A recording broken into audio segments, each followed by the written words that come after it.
For years and years, these college football programs have been supported by the university with the idea that if you build this, it's going to be better news for the academic side of the equation on things, that you will have alumni who are more willing to give back to the school. Is it robbing that entire agreement of what was supposed to be there? These are just professional sports teams at this point. So you and I were talking about it before the break.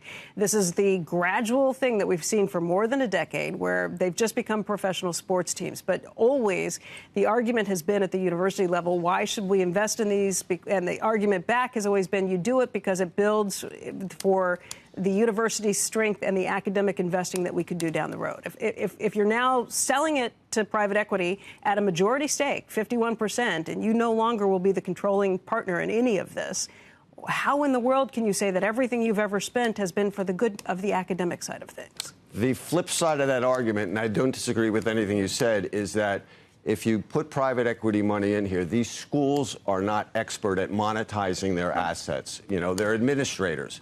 So on the one hand, you're going to have private equity come in and figure out how to generate higher revenue. That's an argument for a minority stake, not a majority stake. And that revenue will then be used to... I also don't think the argument for a majority stake is what's going to happen at first. I disagree. Was that Mark Lasry just being wishful thinking? I have not heard that as being the main way this is going to work. Yeah, to me, that sounded like ridiculous. I think it's going to be a minority stake of this special purpose vehicle. The interest will then be you'll get more people that'll donate money to the school from donors. You'll generate more revenue from that special purpose vehicle. But to your point, let's be frank, since football and to a lesser degree basketball drives the revenue, what about the other sports at the university? And that's where I buy into what you're saying is there could be an issue with what about Title IX, women's sports and things like that. That's an issue.